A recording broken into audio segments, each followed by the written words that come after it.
ప్రభునందు మిక్కిలి సహోదరి సహోదరిమణులకు, ఈ లైవ్ ద్వారా వీక్షిస్తున్న మిత్రులకు, సహోదరి స్నేహితులకు, ఆత్మీయ బిడ్డలకు ప్రభు అయిన యేసుక్రీస్తు శుభప్రదమైన నామంలో మీ అందరికీ నా వందనాలు తెలియజేస్తున్నాను.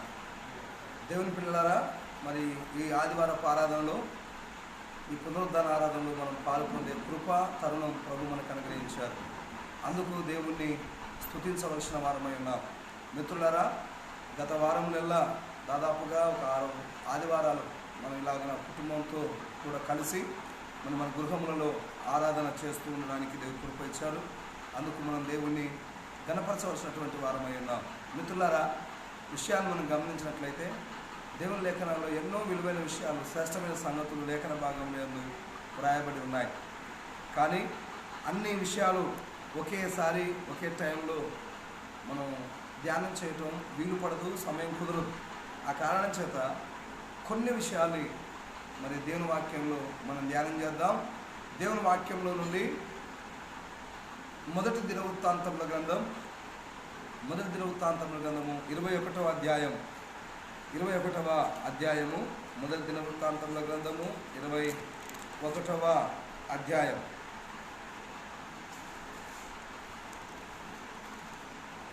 మొదటి దినవృత్తాంతముల గ్రంథము 21వ అధ్యాయము 11వ వచనం నుండి నేను చదువుతున్నాను. కొన్ని లేఖనాలు నేను చదువుతున్నాను. 9వ వచనం నుండి, మన్నించండి, 9వ వచనం నుండి. యెహోవా దావీదునకు దర్శకుడకు గాదుతో ఈలాగు సెలవిచ్చెను, నీవు వెళ్ళి దావీదుతో ఇట్లనుము, యెహోవా సెలవిచ్చున్నదేమనగా, 3 విషయములు నేను నీ ఎదుట ఉంచుచున్నాను. వీటిలో ఒకదానిని నీవు కోరుకొనిన ఎడల దాని నీకు చేయుదు. కావున గాదు దావీదునొద్దకు వచ్చి ఇట్లనెను, 3 ఏళ్ల పాటు కరువు కలుగుట, 3 నెలల పాటు నీ శత్రువులు కత్తి దూసి నిన్ను తరమగా నీవు వారి ఎదుట నిలవలేక నశించిపోవుట, 3 దినముల పాటు దేశమందు యెహోవా కత్తి అనగా తెగులు నిలుచుట చేత యెహోవా దూత ఇశ్రాయేలుల దేశమందంతటా నాశనము కలగజేయుట అను వీటిలో ఒకదానిని నీవు కోరుకొనుమని యెహోవా సెలవిచ్చుచున్నాడు. కావున నన్ను పంపిన వానికి నేను ఏమి ప్రత్యుత్తరం ఇయ్యవలెనో దాన్ని యోచించుము. అందుకు దావీదు, నేను మిక్కిలి ఇరుకులో పడి ఉన్నాను, మిక్కిలి ఇరుకులో చిక్కి ఉన్నాను. యెహోవా మహాకృప గలవాడు, నేను మనుషుల చేతిలో పడక ఆయన చేతిలోనే పడుదునుగాక అని గాదుతో అనేను. దేవునికి స్తోత్రం, హల్లెలూయా. ప్రియులారా, మనం చదివినటువంటి వాక్య భాగం ఎంతో విలువైన శ్రేష్టమైనటువంటి వాక్య భాగం. ప్రియులారా, ఈ లేఖన భాగాలు మనం చూసినప్పుడు దావీదు ఇశ్రాయేలు ప్రజలకు 2వ రాజు అయి ఉన్నాడు. మొదటి రాజు సౌలు. ఇరువురు కూడా బెన్యామీను గోత్రానికి చెందినవారు, అనగా యూదా వంశానికి చెందిన ప్రజలే. సౌలు బెన్యామీని, దావీదు యూదా గోత్రానికి చెందినవాడు. వీరందరూ కూడా రక్తం అంటిన వారు, అనగా ఒక రక్త సంబంధం.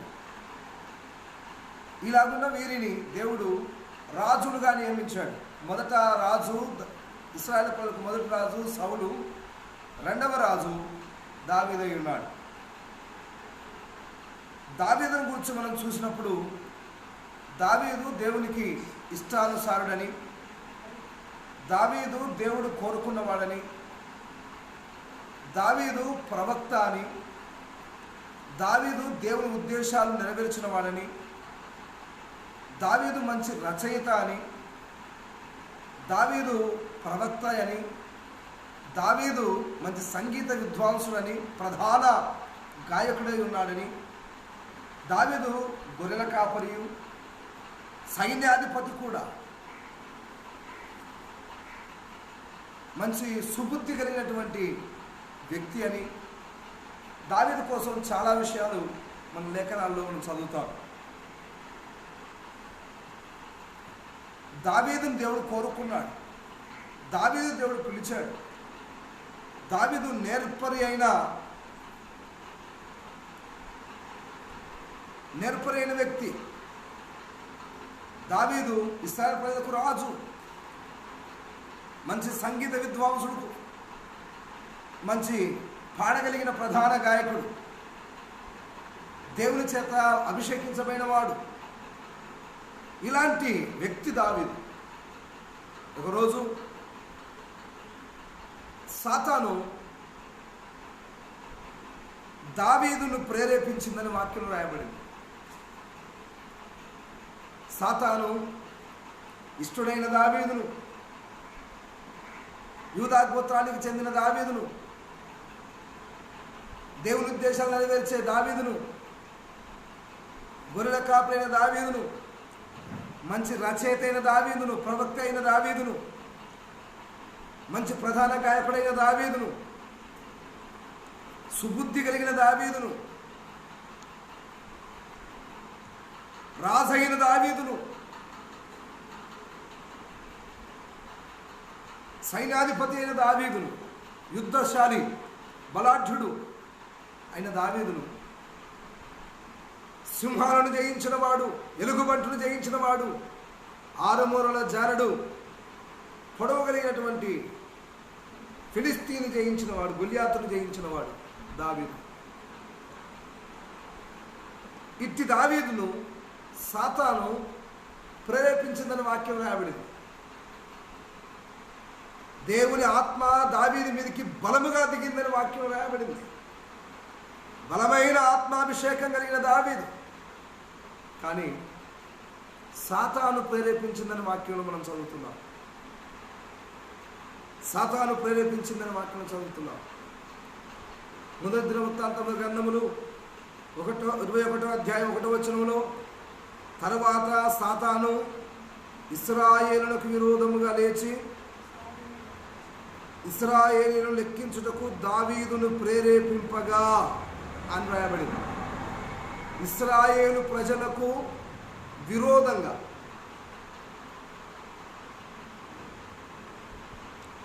సాతాను దావీదును ప్రేరేపించిందని వాక్యం రాయబడింది. ఇశ్రాయేలు ప్రజలు దేవుని చేత పిలువబడిన వారు, ఏర్పరచబడిన వారు, దేవునికి స్వాస్థ్యము, దేవుని జనాంగము, దేవుని సొత్తు, దేవుని ప్రజలై ఉన్నారు. ఆ ప్రజలకు విరోధంగా లేచి ఆ ప్రజలను లెక్కించాలని సాతాను దావీదును ప్రేరేపించిందని వాక్యం రాయబడింది. దేవుని ఆత్మచేత ప్రేరేపింపబడాల్సిన దావీదు, దేవుని ఆత్మచేత అభిషేకము పొందిన దావీదు, దేవుని చేత ప్రభావితం చేయబడిన దావీదు, దేవుని చేత యుద్ధములు చేసిన దావీదు, దేవుని చేత ఎన్నో కార్యములు చేసిన దావీదు, సింహాలను జయించిన దావీదు, ఎలుగుబంటిని చీల్చిన దావీదు, గొలియాతును ఓడించిన దావీదు, ఎన్నో యుద్ధములు చేసిన దావీదు ఈరోజు సాతాను చేత ప్రేరేపింపబడుట సూచన.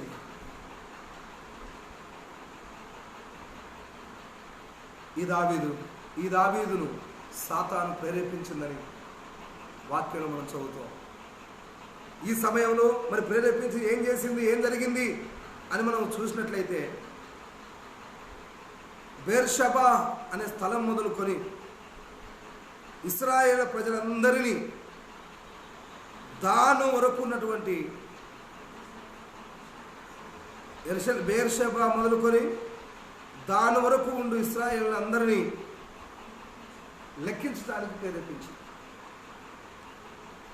బేర్షబా అనే స్థలం నుండి దాను అనే స్థలము వరకు ఇశ్రాయేలు ప్రజలను లెక్కబెట్టేటట్లు ప్రేరేపించింది సాతాను. ఇలాగూ ప్రేరేపించినటువంటి కారణాన ఇశ్రాయేలు ప్రజలను లెక్కించినప్పుడు ఆ లెక్క పెట్టడం దేవుని చిత్తం కాదు, దేవుని సంకల్పం కాదు.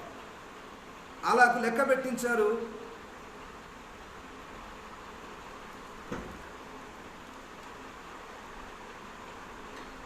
యోవాబు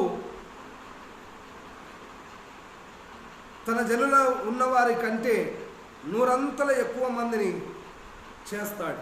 నీకేమో జనాభా సంఖ్య లెక్క ఉంది, కానీ దేవుడు ఏం చేస్తాడంటే ఇప్పుడున్న వారి కంటే 100 అంతలుగా జనాన్ని యెహోవా ఎక్కువ చేస్తాడని యోవాబు చెప్పాడు. మొత్తం మీద లెక్కించారు, లెక్కించడం జరిగింది. విచారణ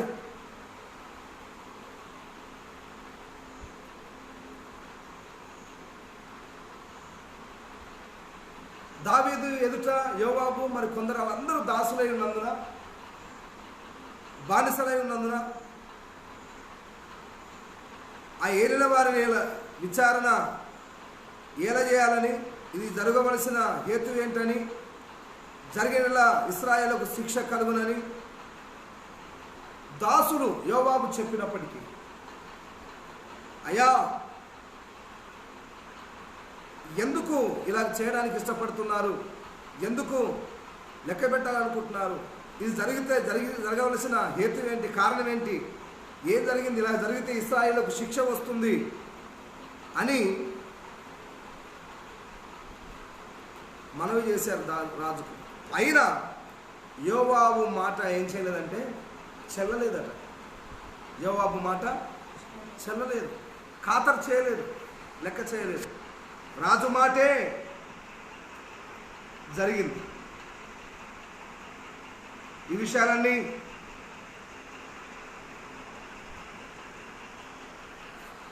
మొత్తం మీద లెక్కగట్టి, ప్రజలు లెక్కగట్టి దావీదుకు సమాచారం ఇచ్చారు. ఆ లెక్కించిన సమాచారపు లెక్కలో 5వ వచనం మనం చూస్తే, ఇశ్రాయేలు అందరిలో కత్తి దూయువారు 11 లక్షల మంది, యూదా వారిలో కత్తి దూయువారు 4,70,000 మంది సంఖ్యకు వచ్చిరి.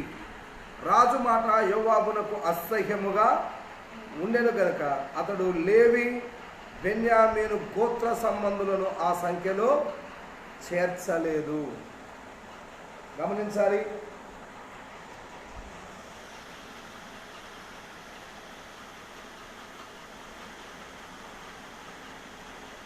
లేవి వంశాన్ని, బెన్యామీను గోత్రాన్ని లెక్కబెట్టినప్పుడు రాజుకు యోవాబు మాట అసహ్యంగా ఉన్నందున లేవిని, బెన్యామీను గోత్రాన్ని లెక్కగట్టలేదు, లెక్కించలేదు, ఆ లెక్కలోకి చేర్చలేదు. లెక్క పెట్టావేమో, కానీ లెక్కించినప్పుడు అందరినీ లెక్కించాలి, అందరినీ లెక్కలో చేర్చాలి. కానీ లేవీని, బెన్యామీను గోత్రాన్ని లెక్కలోకి తీసుకోలేదు. పిల్లరా, లెక్కలోకి తీసుకోలేదు. లెక్కలోకి తీసుకొని కారణం చేత, లెక్కలోకి తీసుకొనని విధము చేత అది దేవుని దృష్టికి ఏమైందా అంటే అనుకూలంగా లేదని 7వ వచనంలో రాయబడింది. ఈ కార్యము దేవుని దృష్టికి ప్రతికూలమగుట చేత ఆయన ఇశ్రాయేలీలను బాధ పెట్టెను అని రాయబడింది. దేవుని పిల్లరా, లేవి గోత్రాన్ని, బెన్యామీను గోత్రాన్ని లెక్కబెట్టలేదు.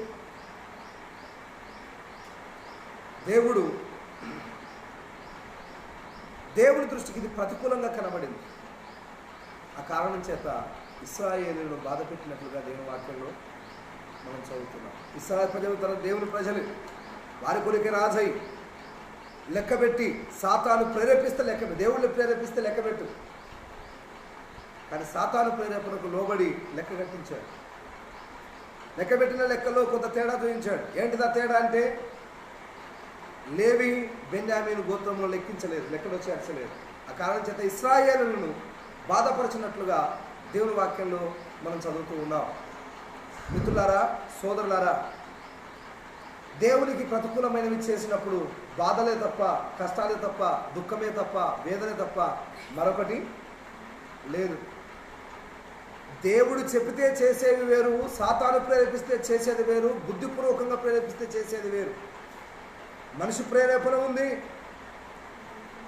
దైవ ప్రేరేపణ ఉంది, సాతాను ప్రేరేపణ ఉంది. దేవుని ప్రేరేపణతో నడిపింపబడితే అది మనకు ఆశీర్వాదం, సాతాను ప్రేరేపిస్తే అది మనకు బాధ, మనుష్య ప్రేరేపణతో చేస్తే అది స్వనాశనం. దేవుని చేత మనం ప్రేరేపించబడాలి, రేపబడాలి. ఈ కారణం చేత దేవుడు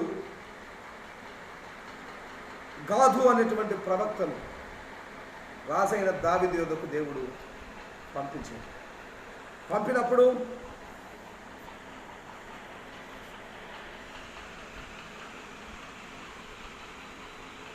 ఆ బాధ కలిగినప్పుడు ఈ కార్యం చేసిన తర్వాత దావీదు ఇశ్రాయేలు ప్రజలు బాధపడటం చూసి తన స్వయంగా వ్యక్తిగతంగా నాది పొరపాటును కూడా తెలుసుకున్నాడు. 8వ వచనంలో మాట కలుగుతాయి. దావీదు, నేను ఈ కార్యము చేసి అధిక పాపము తెచ్చుకుంటుని, నేను మిక్కిలి అవివేకముగా ప్రవర్తించుకుని, ఇప్పుడు నీ దాసుని దోషము పరిహరించుమని దేవునితో మొరపెట్టగా. దావీదు ప్రార్థన చేశాడు, నేను ఈ కార్యం చేసేది లేకుండే నేను మిక్కిలి పాపం చేశానన్నాడు, మిక్కిలి అవివేకంగా ప్రవర్తించానన్నాడు. నీ దాసుని దోషం పరిహరించుమని దేవునికి మొరపెట్టాడు. తన తప్పు తాను తెలుసుకున్నాడు. పశ్చాత్తాపడినప్పటికీ ఈ కార్యం చేసేది లేకుండా ఇది పాపం అన్నాడు, మిక్కిలి అవివేకంగా ప్రవర్తించానన్నాడు, నా దోషాన్ని పరిహరించు అన్నాడు. ఈ కార్యము చేసి అధిక పాపం తెచ్చుకున్నానన్నాడు, నేను మిక్కిలి అవివేకంగా ప్రవర్తించానన్నాడు, నీ దాసుని దోషాన్ని పరిహరించుమని దేవునికి మొరపెట్టాడు. ఆ మొర్ర విన్న దేవుడు, ఆ ప్రార్థన విన్న దేవుడు గాదు దేవుడు దర్శనమిచ్చి దావీదు వద్దకు పొమ్మని పంపాడు. యెహోవా దావీదునకు దర్శకుడగు గాదుతో ఇలాగు సెలవిచ్చాను, నువ్వు వెళ్ళి దావీదుతో ఇట్లను అని చెప్పాడు. ఏంటి జవాబు? అధిక పాపం చేశాను అన్నదానికి జవాబా? మిక్కిలి అవివేకంగా ప్రవర్తించాను అన్నదానికి జవాబా? నీ దాసుడైన నా దోషము పోనట్లు పరిహరించు అని చెప్పడానికి జవాబా? లే, ప్రార్థన చేశాను, నేను విన్నాను, జరిగిపోయింది, కానీ లే అని దీర్ఘదర్శకుడైన గాదును పంపించాడు దేవుడు. పంపినప్పుడు ఆయన ముందు 3 విషయాలు చెప్పాడు, 3 సంగతులు పెట్టాడు. ఆ 3 సంగతులు ఏంటి అంటే, 3 విషయాలు నేను నీ ఎదుట ఉంచుచున్నాను, వాటిలో ఒకదాన్ని నువ్వు కోరుకోవాలి, దాన్ని నీకు చేయుదును. కావున గాదు దావీదు వద్దకు వచ్చి ఇట్లా చెప్పాడు. 3 విషయాలు చెప్పాలి నాకు, నీ ఎదుకు దేవుడిని పంపాడు. దావీదు, రాజా నాకు 3 విషయాలు చెప్పాలన్నాడు. ఏంటి ఆ విషయాలంటే? 3 విషయాలంటే 12వ వచనంలో 3 ఏళ్ళ పాటు కరువు కలుగుట. ఒకటేం చెప్పండి? 3 ఏళ్ల పాటు అంటే 3 సంవత్సరాలు కరువు వస్తుంది. రెండవది ఏంటంటే 3 నెలల పాటు శత్రువులు కత్తి దూసి నిన్ను తరుమగా నీవు వారి ఎదుట నిలువ లేక నశించిపోవుట. 3 నెలల పాటు కత్తి దూసి శత్రువులు నిన్ను తరుముతారు, వారి ఎదుట నువ్వేమైపోతావంటే నాశనం అవుతావు. ఇది రెండవది.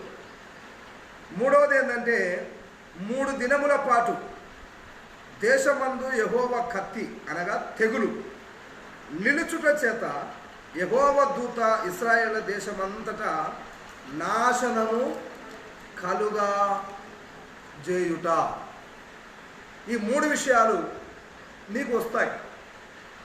ఇది నీ పర్సనల్ విషయం చెప్తుంది. నేను ఇశ్రాయేలు గురించి బాధ పెట్టాడు, వాళ్ళు బాధపడ్డారు. ఆ బాధ చూసే నీకు ఈ మనస్తాపం చెందావు.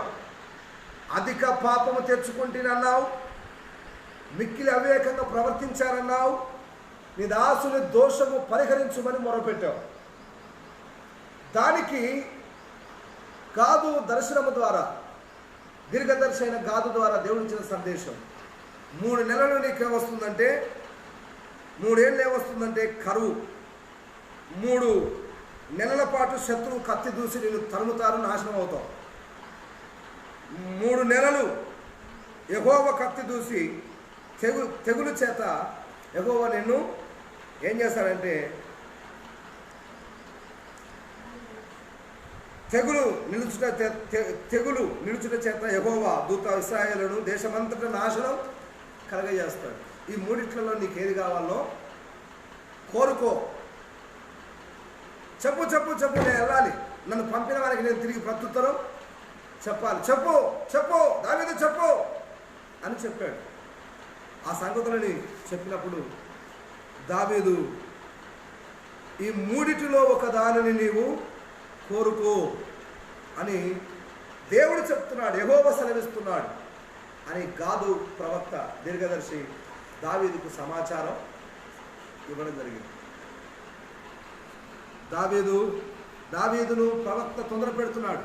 నన్ను పంపిన వానికి నేను తిరిగి ప్రత్యుత్తరం ఇవ్వాలి, దాన్ని యోచించు, ఆలోచన చేయి, చెప్పు, త్వరగా చెప్పు, విషయం చెప్పు, నేను వెళ్ళాలి అని గాదు ప్రవక్త విషయం చెప్తూ వస్తాడు.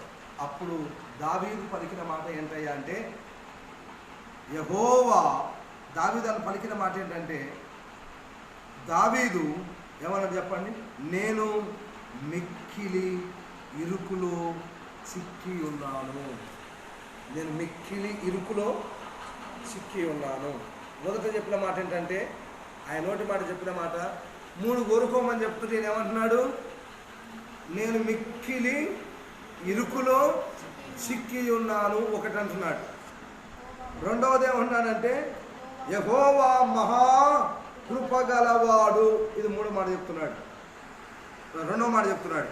4వ మాట ఏంటంటే, నేను మనుషుల చేతిలో పడక ఆయన చేతిలోనే పడుదునుగాక అని గాదుతో అనండి. గాదు చెప్పిన విషయాలకు సమాధానం ఇస్తున్నాడా?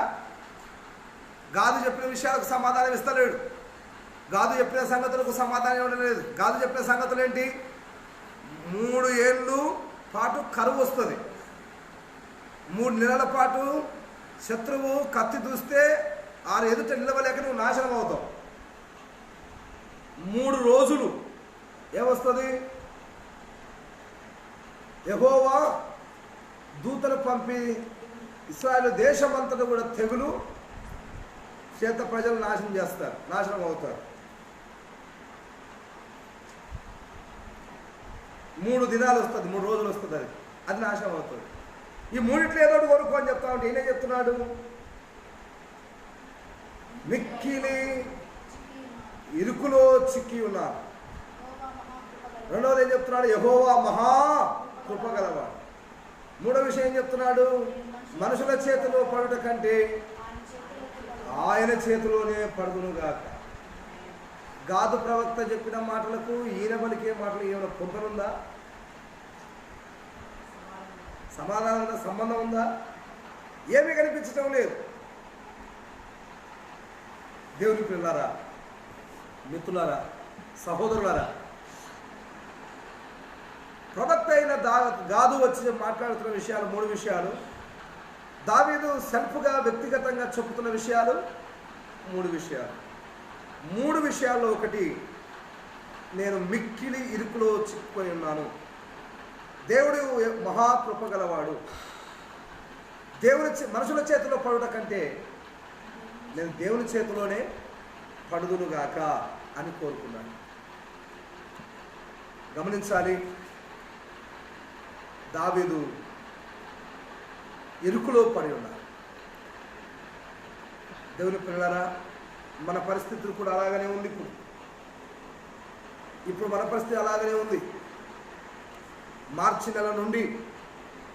నెల 22వ తారీఖు నుండి నేటి వరకు కరోనా వైరస్ సంబంధించి మన రాష్ట్రంలో, మన దేశంలో మన వీధుల్లో మన గ్రామంలో తెగులు అక్కడక్కడ తాడవాడుతూ జిల్లాల వారీగా విస్తరిస్తూ ఉంటే, మన రాష్ట్రంలో కొన్ని జిల్లాలలో విస్తరిస్తుంటే, మన దేశంలో కొన్ని రాష్ట్రాల్లో విస్తరిస్తుంటే, ప్రపంచంలో 200 పైబడి దేశాలలో విస్తరించి కరోనా విస్తరించి ప్రజలు మరణమైన వారు మరణమవుతూ ఉంటే, జబ్బు చేసిన వారు జబ్బు చేసి బాధపడుతూ ఉంటే, మన పరిస్థితులు ఎలా ఉన్నాయంటే లాక్డౌన్లో బయటికి వెళ్ళలేకపోవడం, మన వారిని చూసుకోలేకపోవడం, మన అక్కరలు తీర్చుకోలేకపోవడం, ఎక్కడున్న వాళ్ళు అక్కడే బంధింపబడడం, ఏడ ఉన్న వారు అక్కడే ఉండడం, బయటికి వెళితే వైరస్ సోకుతుందేమో భయం, ఆ పనుల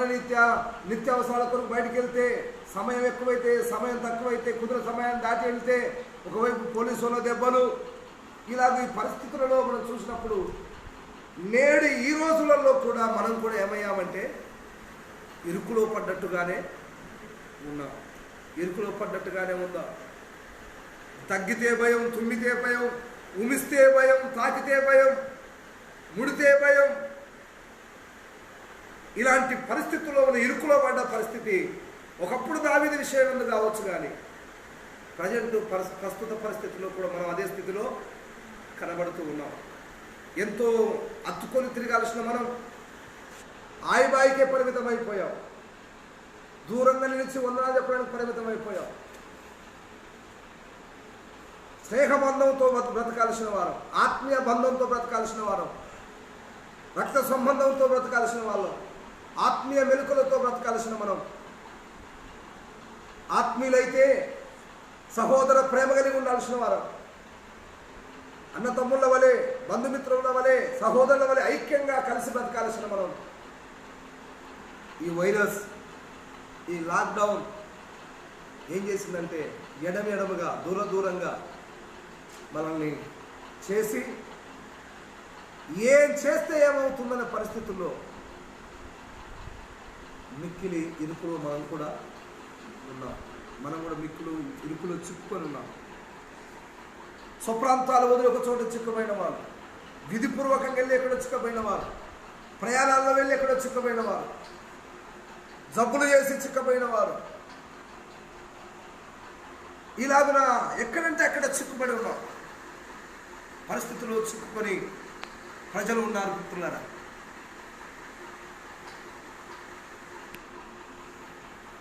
ఇశ్రాయేలులకు భిన్నంగా ప్రతికూలంగా లేచినందున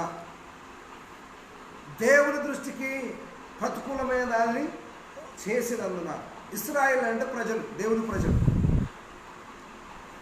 లేవీలను బెన్యామీనీయులను లెక్క చేర్చలేదు. అంటే అది లేవి వంశాన్ని దేవుడు కోరుకున్నాడు. దేవుని స్వాస్థ్యం లేవి, వారిని చేర్చనందున అంటే యెహోవాకు ప్రతికూలమైన ఆలోచన, దేవుని ప్రజలకు ప్రతికూలంగా, దేవునికి ప్రతికూలంగా ప్రవర్తించినందున దేశమే తెగులుతో, దేశమే కరువుతో, దేశమే నాశనమవుతున్న ఈ పరిస్థితుల్లో, ప్రపంచమే నాశనమవుతున్న ఈ పరిస్థితుల్లో మన ముందు కూడా 3 కనిపిస్తున్నాయి. బ్రతకాలనుకుంటున్నావా? సావాలనుకుంటున్నావా? జైలు పోవాలనుకుంటున్నావా? బ్రతకాలనుకుంటే ఇంట్లో ఉండు, సావాలనుకుంటే కరోనా సోకుతుంది. అతిక్రమించితివా జైలు పోతావు. ఈడ స్పష్టంగా 3 ఏళ్ళు కరువు అని కనపడుతుంది. 3 నెలలు శత్రువు తరుగుతాడని స్పష్టత కనపడుతుంది. 3 రోజులు తెగులు నిలిచి దేశమంతా నాశనం అవుతుందని చెప్తా ఉంది. కానీ మనకు ఆ స్పష్టత కూడా లేదు. ఈ అస్పష్టత కూడా ఒకరోజు పరిమితమైన మనం మార్చి 30కి వచ్చింది. మార్చి 30కి వచ్చిన మనం ఏప్రిల్ 14కి వచ్చాం. ఏప్రిల్ 14కి వచ్చిన మనం మే 3కు వచ్చాం. ఇప్పుడు పోస్ట్పోన్ అవుతుందా, జూన్ 3కు అవుతుందా, ఏమి ఆధారం లేని పరిస్థితి. ఎప్పుడేం జరుగుతున్న విషయాలు తెలుస్తలేవు.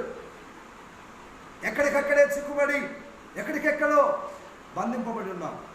కారణం, దేవుని ప్రజలకు వ్యతిరేకంగా మాట్లాడేవారు, దేవుని దృష్టికి ప్రతికూలంగా మాట్లాడేవారు, క్రైస్తవులు, క్రైస్తవేతరులు, దేవుని ప్రజలు కానివారు, దేవునికి భిన్నంగా, సేవకులకు భిన్నంగా, సహవాసానికి భిన్నంగా, చర్చస్కు భిన్నంగా, దైవత్వానికి భిన్నంగా, దేవుని వాక్యానికి భిన్నంగా ప్రతికూలంగా ప్రవర్తిస్తూ సాతాను ప్రేరేపణకు లోబడిన వారు, క్రైస్తవులైన వారు సహితం, దేవునికి భిన్నంగా ఎదురాడుతున్న వారు, క్రైస్తవేతరులైన వారు సహితం దేవుని చిత్తానికి భిన్నంగా వస్తున్న కారణం చేత మనకు తెగుళ్ళు వస్తున్నాయి, కరువులు వస్తున్నాయి, నాశనం అవుతున్నాం. ఈ పరిస్థితుల్లో ఉన్న మనకి దేవుడు కోరుకోమన్నది, మూడిట్లో ఏది కావాలో కోరుకో అని చెప్తున్నాడు. దావీదు 3 ఏళ్ల కరువు కోరుకోలేదు. దావీదు 3 నెలల తెగులు కత్తి చేత, శత్రువు కత్తి చేత తరమబడడం కోరుకోలేదు. 3 రోజులు తెగులు చేత నాశనం కోరుకోలేదు.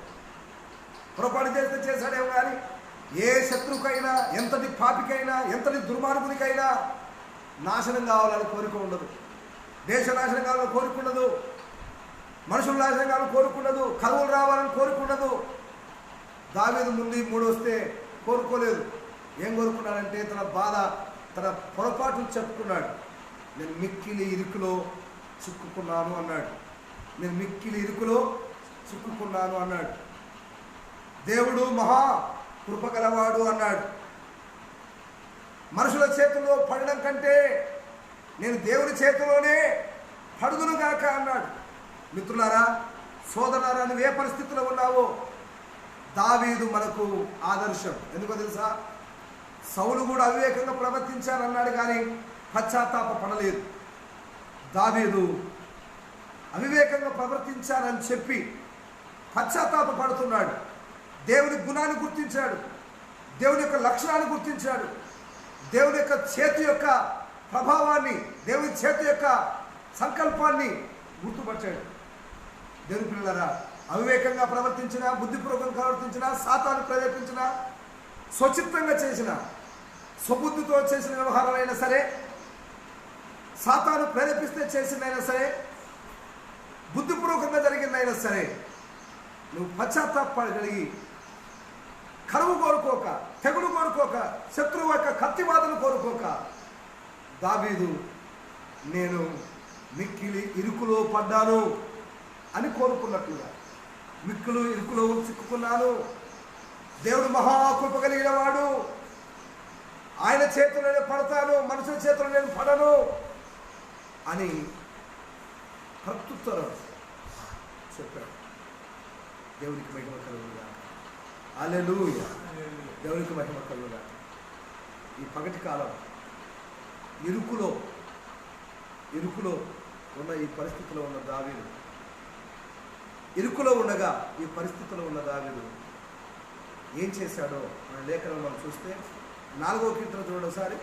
4వ కీర్తన గ్రంథము 4వ కీర్తన 1వ వచనంలో, నా నీతికి ఆధారమగు దేవా, నేను మొరపెట్టినప్పుడు నాకు ఉత్తరం ఇమ్ము, ఇరుకులో నాకు విశాలత కలగజేసిన వాడవు నీవే. ఇరుకులో నాకు విశాలత కలగజేసిన వాడవు నీవే. గమనించాలి, ఇరుకులో పడ్డవాడికి ఏం కలిగిందట? విశాలత. సంకుచిత భావం కాదు, బంధింపబడిన స్థితి కాదు, బంధింపబడిన పరిస్థితులు కాదు, కట్టబడిన పరిస్థితులు కాదు. ఆయన నోరారా తాను చెప్పాడు, నేను మిక్కిలి ఇరుకులో చిక్కుకున్నానని చెప్పాడు. చిక్కుకున్నాడంటే అర్థమైంది, బంధింపబడి ఉన్నాడు, కట్టబడి ఉన్నాడు. ఈ బంధింపబడిన వ్యక్తికి ఆ ఇరుకులో ఉండి దేవుడికి ఏం చేశాడంట? నాకేదైనా నీతి ఉంటే, నాకేదైనా భక్తి ఉంటే, నాకేదైనా పాడితే, నేనేదైనా చదివితే, నేనేదైనా సాక్ష్యం ఇస్తే, నేనేదైనా దేవుని కోసం ఇస్తే, నేనేదైనా దేవుని కోసం చేస్తే నా భక్తి నా దైవత్వం కాదయ్యా, నా నీతికే నీవు ఆధారం, నా భక్తికి నీవు ఆధారం, నా పాటకు నీవు ఆధారం, నా పరిచయకు నాకు ఆధారం. నేను పశువులు కలిగి ఉన్నా, ఆస్తి కలిగి ఉన్నా, నీవే నాకు ఆధారం. మంచి రచయితైనా నీవే నాకు ఆధారం.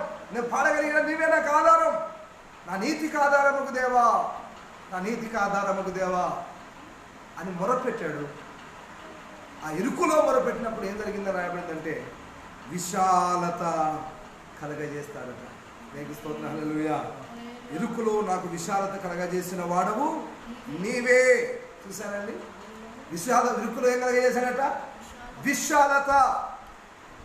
విశాలత కలగజేస్తాను, స్వేచ్ఛను కలగజేస్తాను, స్వతంత్రాన్ని కలగజేస్తాను. బంధింపబడుట కాదు, కట్టబడుట కాదు, ఇరుకులో ఉండటం కాదు, సంకిత బాధాలను ఉండటం కాదు. నేను మీకేం చేస్తాను? విశాలత కలగజేస్తాను. విశాలత. ఎక్కడెక్కడ ఇరుకులో ఉన్నావో, ఎలాంటి ఇబ్బందులను ఉన్నావో, ఎలాంటి ఇరుకుల్లో ఇక్కట్టులోనే ఉన్నావో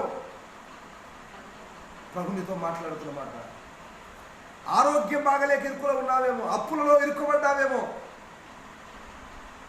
ప్రయాణంలో ఇరుక్కబడ్డావేమో, శత్రు చేతులు పడి ఇరుక్కబడ్డావేమో, ఏ స్థితిలో ఇరుక్కబడి ఉన్నావో ఆ ఇరుకులో నీకేం కలగజేస్తాడంట ఆయన? విశాలత.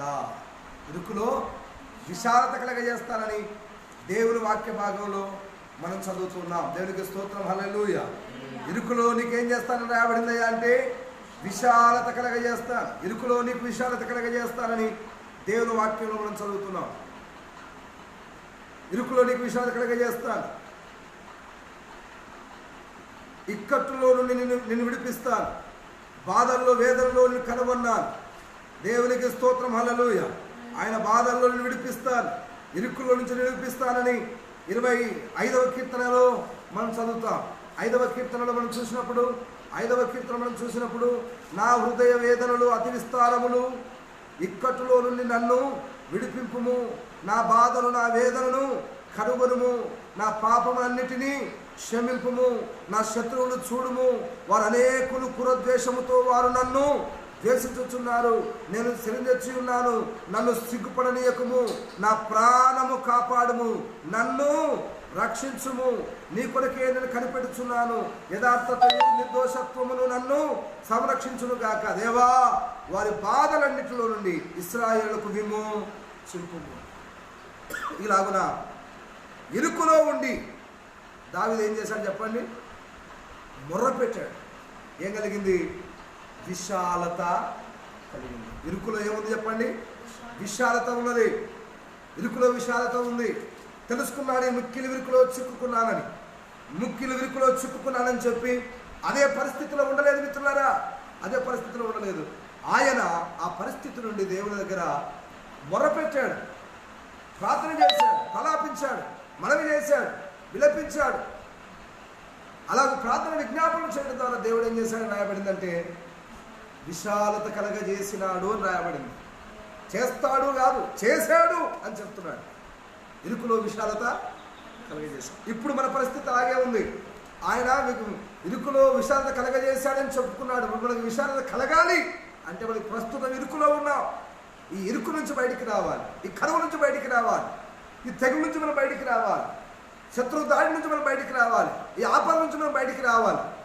బయటికి రాగలుగుట కొరకు నేను మనం చేసే పని, ఇరుకులో ఉన్నవారు ఇరుకులోనే ఉండక ఆ ఇరుకులో నుండి మనం ఏం చేయవలసి ఉందంటే దేవునికి మొరపెట్టాలి, ప్రభుకు మొరపెట్టాలి, విజ్ఞాపన చేయాలి, ప్రలాపించాలి, రోధించాలి, కన్నీరు కార్చాలి, వేదనతో దుఃఖముతో ప్రభువుని ఆశ్రయించి అలాగూ ప్రార్థన చేయటం ద్వారా ఇరుకులో విశాలత కలగజేసిన దేవుడు కరుణించి నీ ప్రార్థన అంగీకరిస్తాడని దేవుని వాక్యం ద్వారా నేను ఈ మాటలు తెలియజేస్తున్నాను. ప్రభుకు మహిమ కలుగును గాక. హల్లెలూయా. ప్రార్థన చేశాడు.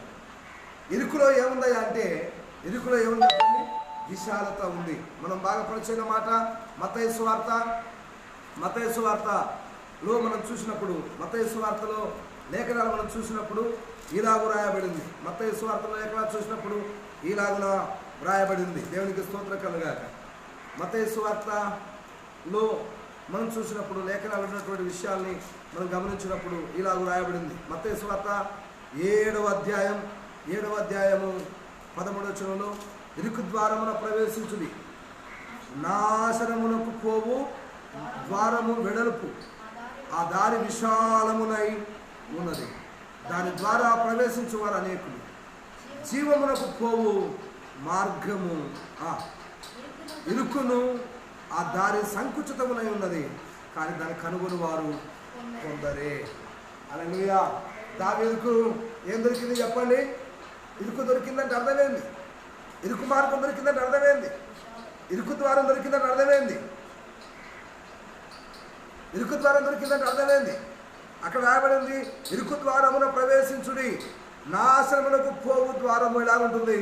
వెడల్పుగా ఉంటుంది. కానీ దావీదు దొరికిన ద్వారం ఎలాంటి ద్వారం? అది ఇరుకు ద్వారం. ఇరుకు ద్వారంలో ఏముంది? నాశనం ఉంది. నాశనం ఉందా? ఇరుకు ద్వారం నాశనం ఉందా? లేదు. వెడల్పోయిన దారిలో ఏముంది? నాశనం ఉంది. దాని గుండా వెళ్ళొద్దు అంటున్నాడు. ఇరుకు ద్వారం గుండా వెళ్ళు, అది సంకుచితంగా ఉంటుంది, దాంట్లో కొందరే ప్రవేశిస్తారు, దాన్ని కనుక్కునేవారు కొందరే. కానీ ఆ ఇరుకు ద్వారంలో ఏముంది అంటే జీవం ఉంది. హల్లెలూయా. ఏముంది చెప్పండి? అందులో జీవం ఉంది. హల్లెలూయా. దావీదు ఇరుకులో పడ్డారన్నాడు, ఇరుకులో చిక్కుకున్నానన్నాడు. ఆ ఇరుకుని ఎలాగ మార్చుకున్నాడంటే ప్రార్థన విజ్ఞాపన చేసి అది విశాల స్థలంగా మార్చుకున్నాడు. అంతేకాదు, ఆ ఇరుకు స్థలాన్ని ఎలాగ మార్చుకున్నాడు చెప్పండి? ఎలాంటి మార్చుకున్నాడంటే జీవమునకు పోయే ద్వారంగా దావీదు చూశాడు. అందుకే అంటాడు, నేను ఇరుకులో చిక్కుకున్నా, ఈ చిక్కు స్థలంలో నాకేమిస్తాడు దేవుడు అంటే విశాలత కలుగజేసినాడు. అంతేకాదు, ఆ ఇరుకులో ఏముంది నాకంటే జీవం ఉంది. ఆ ఇరుకులో ఏముంది చెప్పండి? జీవం. నేను సావను, దేవునికి స్తోత్రం. హల్లెలూయా. నాకు జీవం ఉంది. ఇరుకులో పడి ఉన్నటువంటి మిత్రులారా, ఇరుకులో పడినట్టుగా బాధపడుతున్న వారులారా, చిక్కబడ్డావని, ఇరుక్కబడ్డావని, బంధింపబడ్డావని, కట్టబడ్డావని బాధింపబడుతున్న మిత్రులారా, సహోదరులారా, ఆ ఇరుకు ద్వారాన్ని బట్టి సంతోషించు. అక్కడ ఏముందంటే జీవం ఉంది. హల్లెలూయా. ఏముంది చెప్పండి? అందులో జీవం. అందులో అందరూ ప్రవేశించరు, కొందరే ప్రవేశిస్తారు. అందరూ కనుక్కోరు, కొందరే కనుక్కుంటారు. కనుక అక్కడున్న ఇశ్రాయేలుని అందరూ ఆ ఇరుకు ద్వారం యొక్క విధానం వాళ్ళు కనుక్కోలేకపోయారు. కానీ దావీదు దాన్ని కనుక్కున్నాడు. కనుక్కొని ఆ ఇరుకులో విశాలత కలిగజేసేవాడు దేవుడు తెలుసుకున్నాడు.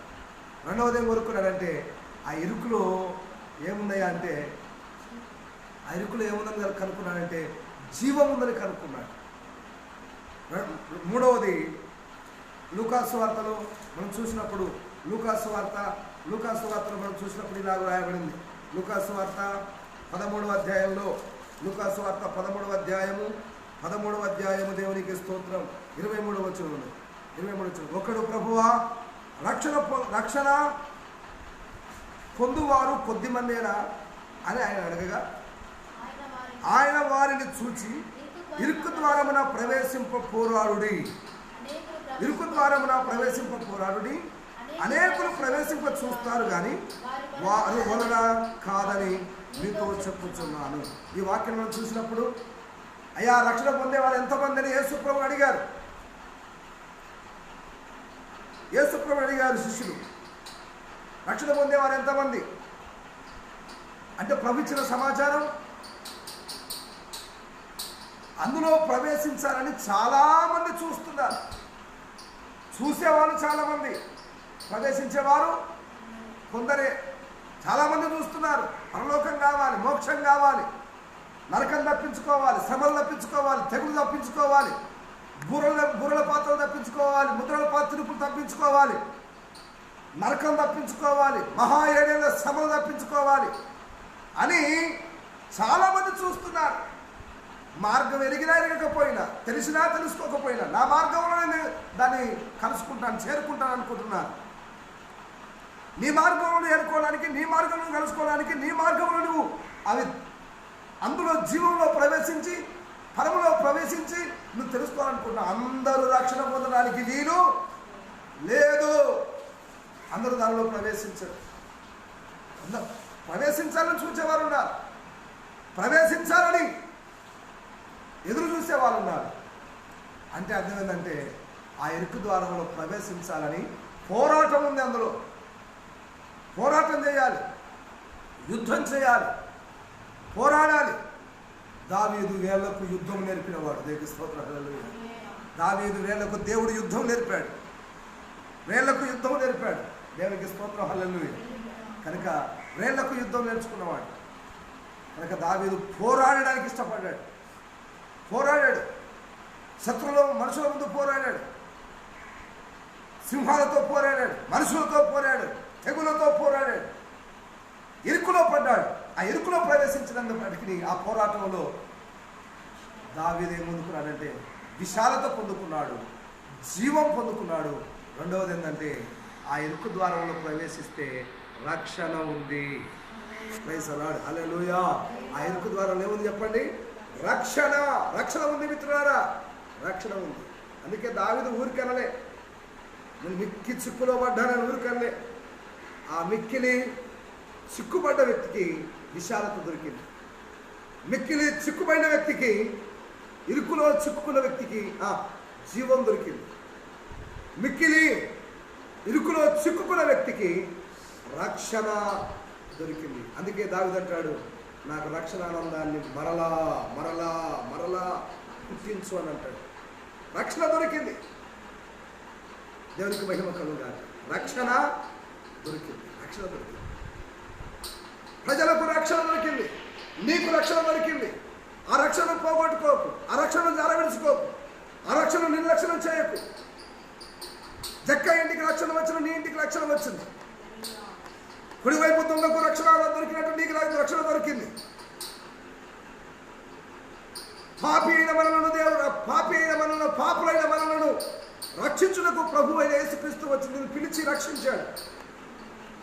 రక్షణ కార్యముని కొరకు జరిగించాడు. ఆ రక్షణ నిర్లక్ష్యం చేయకు. ఆ ఇరుకులో రక్షణ ఉంది. దేవునికి స్తోత్రం, హల్లెలూయా. ఇరుకులో రక్షణ ఉందని దేవుని వాక్యాన్ని బట్టి ఈ పగటి కాలం నేను తెలియజేస్తా ఉన్నాను. దేవునికి స్తోత్రం, హల్లెలూయా. ఇరుకులో ఏముంది చెప్పండి? రక్షణ. రక్షణ మొదటిది విశాలత కలగజేయబడ్డాడు. 2 జీవం పొందుకున్నాడు. 3 రక్షణ పొందుకున్నాడు. అందుకే మిక్కిలి ఇరుకులో పడ్డాను అని సతికిల పడలేదు, అక్కడే బంధింపబడి ఉండలేదు, లేవలేనట్లు చేయలేదు, నడవలేనట్టు చేయలేదు, బంధింపబడి చేయలేదు. ప్రయత్నం చేసి ఆ ఇరుకులో విశాలత కలగజేయబడ్డాడు, జీవం పొందుకున్నాడు, రక్షణ పొందుకున్నాడు దావీదు. దేవునికి మహిమ కలుగును గాక, హల్లెలూయా. రెండో విషయం ఏంటయ్యా అంటే మహా కృపగలవాడు, మహా కృపగల దేవుడు. దేవుడు ఎలా పొందుకున్నాడు చెప్పండి? మహాకృపగల దేవుడుగా దావీదు గుర్తించాడు. మహాకృప, మహాకృప, మహాకృప, కృప, మహాకృప. కృప దేవుని యొక్క మహాకృప. మహాకృప నేను ఏం చేస్తుందంటే కరుణించింది. మహాకృప నేను ఏం చేస్తుంది చెప్పండి? కరుణించింది. దేవుని కృప చేత దావీదు కనికరింపబడ్డాడు. దేవుని కృప చేత దావీదు కనికరింపబడ్డాడు. 51వ కీర్తన మొదటి రోజు మనం చూసినప్పుడు కృప చొప్పున నన్ను కరుణించు, కృప చొప్పున కరుణించు, వాత్సల్య బాహుల్యము చొప్పున నా అతిక్రమములను తుడిచివేయి, నా పొరపాట్లు బాగా తెలుసు అని దేవుని దగ్గర తన తప్పిదాలు ఒప్పుకొని ఏం చేశాడంటే మహాకృపగల దేవుణ్ణి కలిగి ఉన్నాడు. దావీదు అన్నమాట అదే కీర్తనలో 5వ వచనం అంటాడు, నేను పాపంలోనే పుట్టాను, పాపంలో నా తల్లి గర్భం ధరించింది అన్నాడు. అలాంటి పాపిని దేవుడు కరుణించాడు, అనుకున్నాడు, కనికరించాడు. మన దేశం మీద ఉన్న పాపాన్ని ఒప్పుకుందాం, మన పితరులు చేసిన పాపాలను ఒప్పుకుందాం, మనం చేసిన పాపాలను ఒప్పుకుందాం, మన ఇరుగు పొరుగు వాళ్ళు చేసిన పాపాలను ఒప్పుకుందాం, ఒకరి పాపములు ఒకరము ఒప్పుకుందాం. కప్పుకుంటే కంపులేస్తుంది, ఒప్పుకుంటే వర్ధిల్లుతాం, కనికరింపబడతాం. దావీదు కనికరింపబడ్డాడు పొరపాటు నుండి. అయ్యా అధిక పాపము తెచ్చుకుంటేనే ఒప్పుకున్నాడు. అధిక పాపం తెచ్చుకుంటేనే ఒప్పుకున్నాడు. నా దోషమును పరిహరించుము అని ఒప్పుకున్నాడు. నేను మిక్కిలి అవివేకంగా ప్రవర్తించాను అని ఒప్పుకున్నాడు. ఒప్పుకున్నందున గాదు ప్రవక్తను దేవుడు పంపాడు. నువ్వు ఒప్పుకుంటే నీకు సలహా ఇవ్వడానికి, నీకు సందేశం ఇవ్వడానికి గాదు ప్రవక్తను పంపాడు. దైవజనుడిని ఎందుకు పంపుతాడు? నీ కుటుంబాన్ని రక్షిస్తాడు, మీ పిల్లల్ని రక్షిస్తాడు, మీ ఇంటి వారిని రక్షిస్తాడు, నిన్ను రక్షిస్తాడు. మన తప్పిదాన్ని ఒప్పుకోవాలి, మన అతిక్రమాలు ఒప్పుకోవాలి. దావీదు ఒప్పుకున్నాడు. దేవునికి మహిమ కలుగును గాక. హల్లెలూయా. దేవుని మహాకృప, మహాకృప. ఒకసారి మనం తీతు పత్రికలో మనం చూసినప్పుడు దేవునికి స్తోత్రం. హల్లెలూయా. తీతు పత్రికలో మనం చూసినప్పుడు దేవుని వాక్యం నాకు రాయబడింది. తీతు పత్రికలో మనం చూసినప్పుడు దేవుని యొక్క వాక్య భాగంలో వ్రాయబడిన విషయాలు ఒకసారి చూద్దాం. చూడండి, తీతు పత్రిక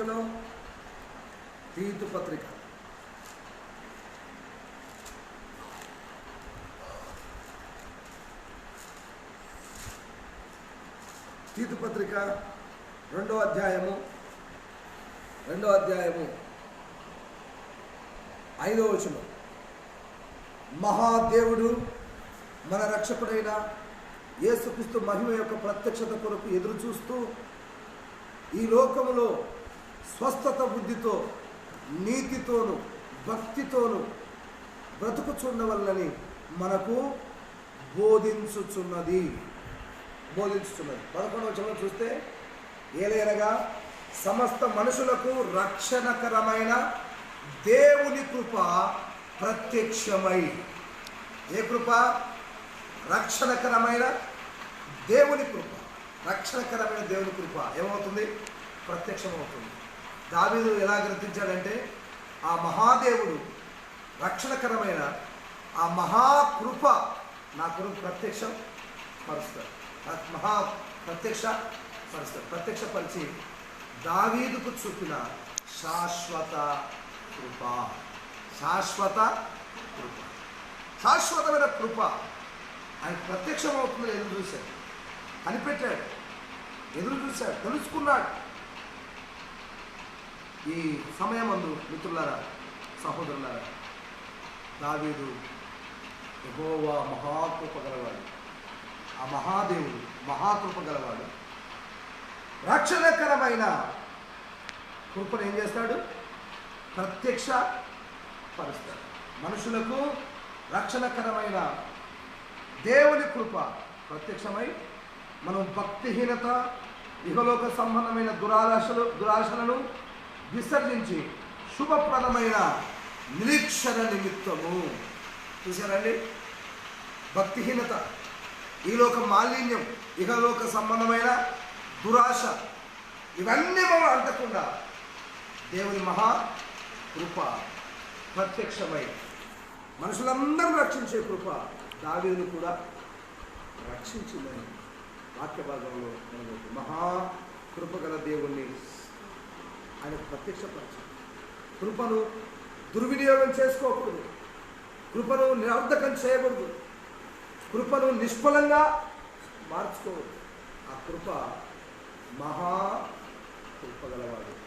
ఆయన కృపను ఏం చేస్తారు చెప్పండి? మన కొరకు, రక్షణ కొరకు, మనుషులందరూ రక్షణ కొరకు దైవ కృపను ప్రత్యక్షపరిచి భక్తిహీనులు కాకుండా ఇహ సంబంధమైన, ఈలోక సంబంధమైన దురాశలకు విసర్జించి శుభప్రదమైన నిరీక్షణతో బ్రతకాలని ఆ మహాదేవుడు ఏం చేశాడంటే, మన రక్షకుడైన యేసుక్రీస్తు మహిమ యొక్క ప్రత్యక్షత కొరకు ఎదురు చూస్తూ ఈ లోకంలో స్వస్థత బుద్ధితో, నీతితో, భక్తితో బ్రతకాలని మనకేం చేస్తున్నాడు చెప్పండి? బోధిస్తున్నాడు. అందుకు ప్రభు నీకు ఇస్తున్న ఈ సందేశం, ఆ కృప ప్రభు మనకు ఇస్తాడని ప్రభు వాక్యాన్ని బట్టి ఈ మాటలు నేను తెలియజేస్తున్నాను. మూడో విషయం ఏం కోరుకున్నాడంటే దావీదు, మనుషుల చేతిలో పడడం కంటే నేను దేవుని చేతిలోనే పడాలి, నేను దేవుని చేతిలోనే పడదునుగాక, నేను దేవుని చేతిలో పడదునుగాక. మొదటిది ఇరుకులో పడ్డాను అని తెలుసుకున్నాడు. రెండవది దేవుని యొక్క మహా కృపగలవాడు అంటే ఆయన గుణాన్ని తెలుసుకున్నాడు. మూడవది ఏమన్నాడంటే ఆయన యొక్క చేతిలోనే పడుదును కాదు, మనుషుల చేతిలోనే పడను, నేను దేవుని చేతిలోనే పడుదును కాదు, శత్రువు చేతిలో పడను, నేను దేవుని చేతిలో పడను కాదు, దొంగల చేతిలో పడను. మనుషులు దొంగలు ఉంటారు, మనుషులు హంతకులు ఉంటారు, మనుషులు మోసగాళ్ళు ఉంటారు, నాశనం కూడా వాళ్ళు ఉంటారు. నేను వాళ్ళ చేతిలో పడను, ఎవరి చేతిలో పడదును కాక దేవుని చేతిలోనే పడదును గాక, ఆయన చేతిలోనే పడదును గాక అని దేవుని యొక్క హస్తంలో పడవలనని కోరుతున్నాను. దేవునికి మహిమ కలుగుగాక. అందరం ప్రభువుని స్తుతిద్దాం. హల్లెలూయా, హల్లెలూయా, హల్లెలూయా, హల్లెలూయా. జీవము గల దేవుని చేతిలో పడుట బహు భయంకరం. జీవము గల దేవుని చేతిలో పడుట బహు భయంకరమని దేవుని వాక్యంలో రాయబడింది. దేవునికి మహిమ కలుగుగాక. ఇక్కడ 10వ అధ్యాయం 31వ వచనం, ఎబ్రీ పత్రిక 10వ అధ్యాయం 31వ వచనం రాస్తాడు. జీవము గల దేవుని చేతిలో పడుట భయంకరం. అయినా దేవుని చేతిని కోరుకున్నాడు. కారణం ఏంటి? మహాకృప గలవాడు అని కోరుకున్నాడు. పౌలేమో దేవుడి చేతిలో పడుట భయంకరం అని రాశాడు. కానీ దావీదు దేవుని చేతి ఎలా కోరుకున్నాడంటే మహాకృప గలవాడు దేవుడు. ఆయన నాకేం చేస్తాడంటే దేవుని చేతిలో పడితే నాకు రక్షణకరం, దేవుని చేతిలో పడమే నాకు రక్షణకరం అనుకున్నాడు. దేవుడికి మహిమకరంగా దేవుని చేతిలో పడితే నాకు రక్షణకరం, అది దీవెనకరం అనుకున్నాడు దాన్ని. హల్లెలూయా, దేవుని స్తోత్రం చెప్పండి. హల్లెలూయా. మిత్రులారా, మనం దేవుని చేతిలో పడాలి. ఆయన చేతిలో పడితే అది రక్షణ. ఆయన చేతిలో నుండి ఎవ్వరు అపహరింపరని, దేవుని చేతిలో పడితే ఆయన చేతిలో నుండి ఎవరు అపహరింపరని దేవుని వాక్యం మనం చదువుతున్నాం. యోహాను సువార్త 10వ అధ్యాయంలో, యోహాను సువార్త 10వ అధ్యాయంలో మనం చదువుతాం.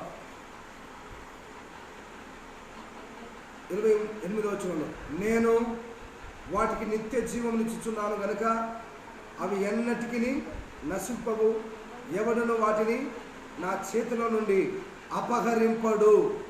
వాటిని నాకు ఇచ్చిన నా తండ్రి అందరికంటే గొప్పవాడు కనుక నా తండ్రి చేతిలో నుండి ఎవడును వాటిని అపహరింప లేడు.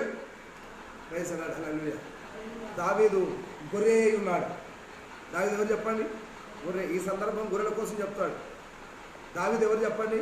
గొర్రె. అందుకంటాడు 23 కీర్తన, యెహోవా నా కాపరి, నాకు లేమి కలుగదు, పచ్చిక గల చోట్ల ఆయన నన్ను పరుండా చేస్తాడు, శాంతికరం జలము ఎదుక ఆయన నన్ను నడిపిస్తాడు, నా ప్రాణములకు స్వేద తీరుస్తాడు. ఈ మాట చెప్తాడు. కారణం ఏంటి? గొర్రె దావీదు. ఈయన ఎవరి చేతిలో పడ్డాడు? తండ్రి చేతిలో పడ్డాడు. మనం ఎవరి చేతిలో పడ్డాం? యేసుక్రీస్తు చేతిలో పడ్డాం. దేవునికి స్తోత్రం. హల్లెలూయా. దావీదు తండ్రి చేతిలో ఉన్నాడు. ఎవరు ఆయనని అపహరింపలేరు. చూసారండి, ఆయన చేతిలో ఉంటే ఏమన్నా చెప్పండి, దోచుకోలేరు. అపవాది హంతకుడు వాడు. ఎవడు అపవాది? దొంగ, దోచుకునేవాడు వాడు. 10వ వచనం రాయబడింది, దొంగ దొంగతనమును హత్యను నాశనము చేయుటకు వచ్చును కానీ మరి దేనికి రాడు.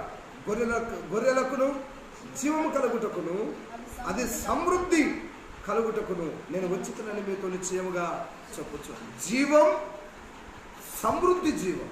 జీవమేమో భూమి మీద, సమృద్ధి జీవం పరమం. దేవుని యొక్క జీవం మనం పొందుకోవాలి. దావీదు దేవుని చేతిలో పడ్డాడు. కారణం ఏంటంటే దేవుని చేతే, మనుషుల చేతి నాకు వద్దన్నాడు. మనుషుల చేతిలో నేను పడకూడదు అన్నాడు. హల్లెలూయా. మనుషుల చేతిలో పడకూడదు, దేవుని చేతిలో పడాలి. అంటే ఆయనకు తెలుసు దేవుని చేతిలో ఎవరు అపహరించలేరు. హల్లెలూయా. దేవుడు క్రీస్తులో మన జీవాన్ని భద్రం చేస్తాడు, కాపాడుతాడు.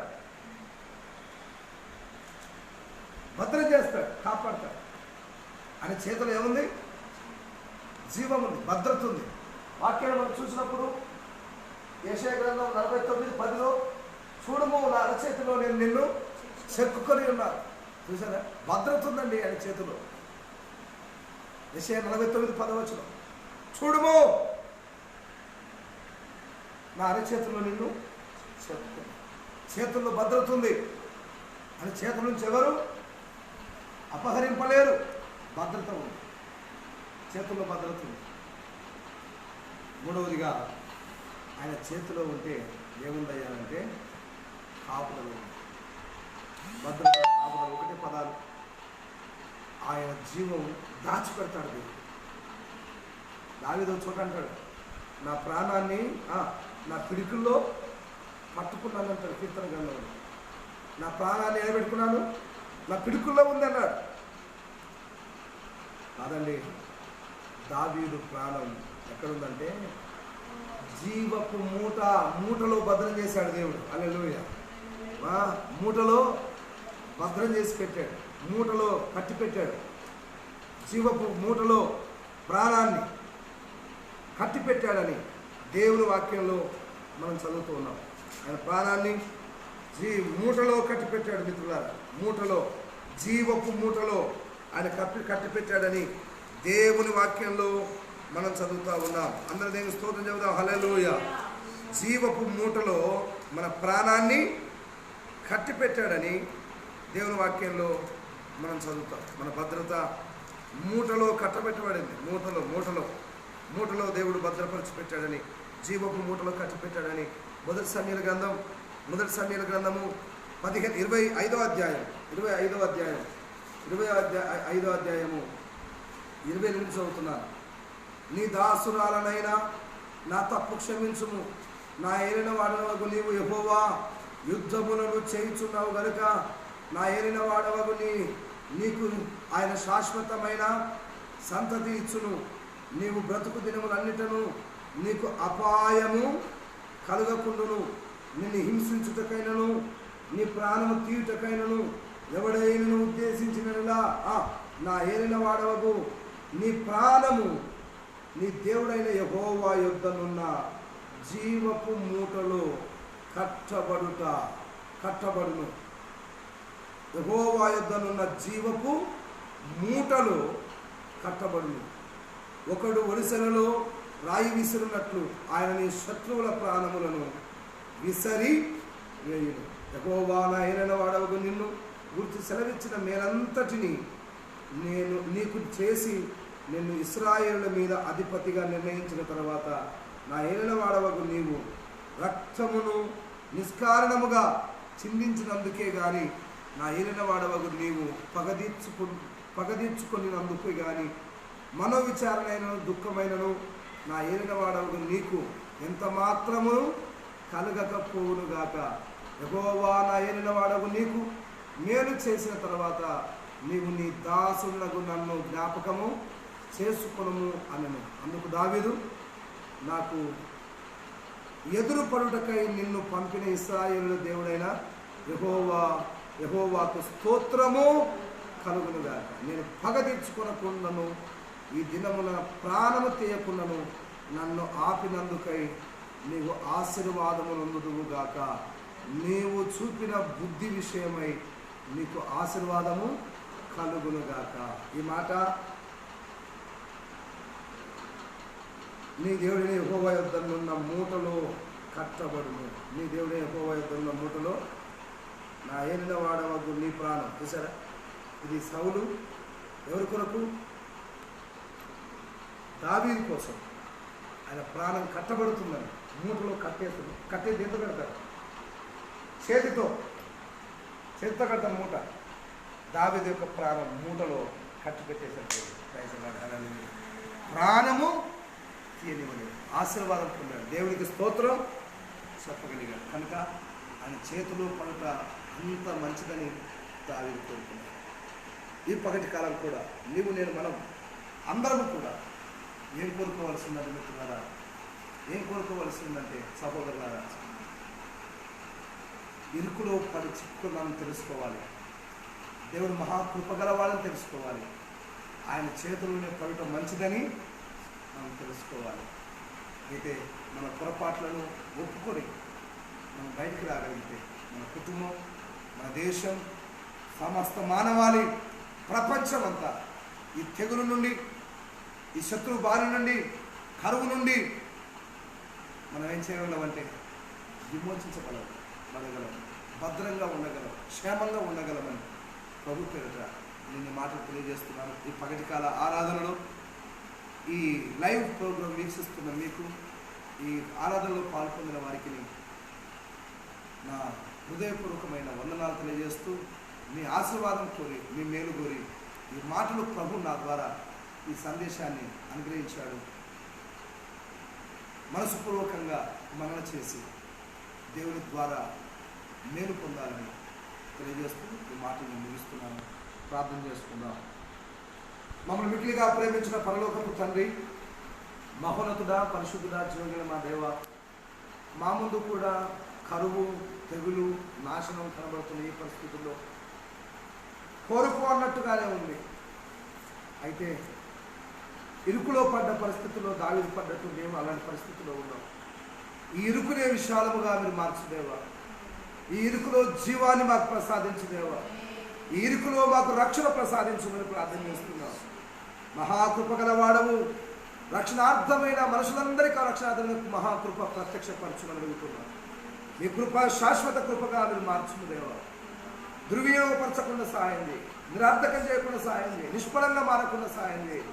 మీరు కృప చూపని అడుగుతున్నాం. మీ చేతిలోనే మేము పడదము కాదు, మీ చేతిలో మేము ఉంటే ఎవరి చేత అపహరింపబడము నాయన. మీ చేతిలో ఉంటే మేము భద్రపరచబడతాం ప్రభు. మీ చేతి చేత మా జీవం మూట కట్టబడింది నాయన. అందుకొరకు మేము స్తుతిస్తున్నాం. ఈ యొక్క కాన్ఫరెన్స్ ఈ లైవ్ ద్వారా వీక్షిస్తున్న, ఈ సహవాసంలో పాల్గొందిన పిల్లలందరినీ దీవించండి. మీరే కాదు, దేశవ్యాప్తంగా, రాష్ట్ర వ్యాప్తంగా, ప్రపంచమంతటా ఈ పరిస్థితుల్లో, కుప్పకూలిన పరిస్థితుల్లో, కరోనా వైరస్ ఒకవైపు, ఆ దెబ్బకు చనిపోయిన వారు కొన్ని కుటుంబాలు, వైద్యం చేస్తున్న వారు, పోలీసు వారు, మున్సిపాలిటీ వారు, మీడియా వారు, డాక్టర్సు, నర్సులు రకరకాలుగా ప్రయత్నాలు చేస్తున్నారు ప్రభు. అందరిని మీరు దీవించండి, మీ కృపచేత భద్రపరచు.